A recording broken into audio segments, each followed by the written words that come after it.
रघुवर चाची। अरे कब आई बिटिया? बस कल ही आई हूँ चाची। आप कैसी हैं? ठीक हूँ बेटा। पर उनके ठीक हूँ कहने में भी सब कुछ ठीक नहीं होने का पूरा आभास हो रहा था। चाची मायके की पड़ोसी थी जिन्हें हम रघुवर चाची कहते थे। हमारे समय में अड़ोसी पड़ोसी बिल्कुल परिवार की तरह होते थे, इसलिए मिलने की इच्छा, अपनापन, सुख दुख बांटने में कोई हिचक नहीं होती थी। पहचान स्वरूप हम सब चाची के आगे चाचा का नाम लगा दिया करते थे।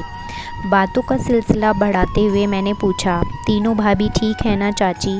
और मयूरी कैसी है? कुछ देर की चुप्पी के बाद गहरी सांस लेते हुए चाची ने कहा, हाँ वो सब तो ठीक है बेटा, पर मैं ही शायद माँ नहीं बन पाई।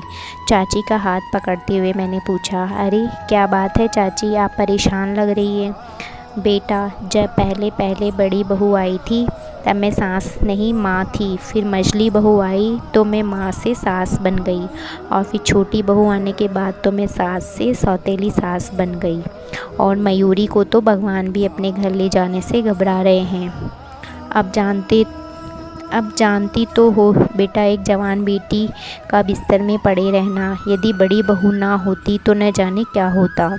अब मुझसे भी मयूरी की देखभाल नहीं हो पाती। मयूरी चलने फिरने में असमर्थ, पराश्रित।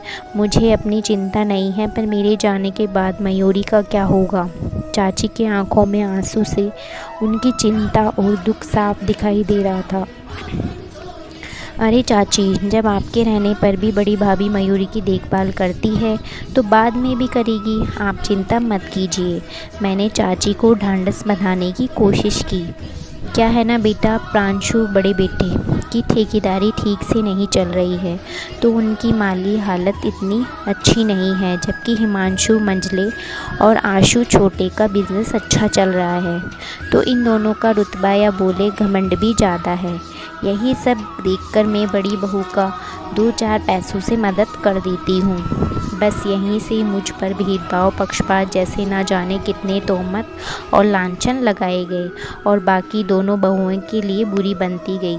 सच बताऊं बेटा, दौलत ना बहुत बड़ी चीज़ है। अपने ही घर में अपने ही लोगों के प्रति व्यवहार बदल जाता है। और जानती हो बेटा, सबसे ज़्यादा दुख तो इस बात का लगता है कि लोग भी सिर्फ मजबूरी और फ़ायदे जैसे शब्दों का जामा पहनाकर बड़ी बहू के स्वभाव को आंकते हैं। बड़ी होने के बावजूद सुबह से उठकर घर का सारा काम निपटाने की कोशिश करती है। रिश्तेदारी निभाना हो, सबकी खातिरदारी करनी हो, उसी की जिम्मेदारी होती है। तो लोग सोचते हैं आर्थिक हालत कमज़ोर है, इसलिए मजबूरीवश उसे ये सब करना पड़ता है। अरे क्या उसके स्वभाव में सरलता, सहजता व समर्पण भाव नहीं हो सकता? बस इतनी ही तो बात हुई थी उस दिन रघुवर चाची से। क्या रघुवर चाची नहीं रही? अब बड़ी बहू का क्या होगा? मेरा मन भी दया, चिंता, सहानुभूति जैसे मिश्रित भाव से भर गया। समय के साथ साथ वो भी धीरे धीरे धूमिल होते गए। लंबे अंतराल के बाद एक दिन मैंने मायके में फ़ोन लगाकर भाभी से पूछा, रघुवर चाची के घर का क्या हाल है?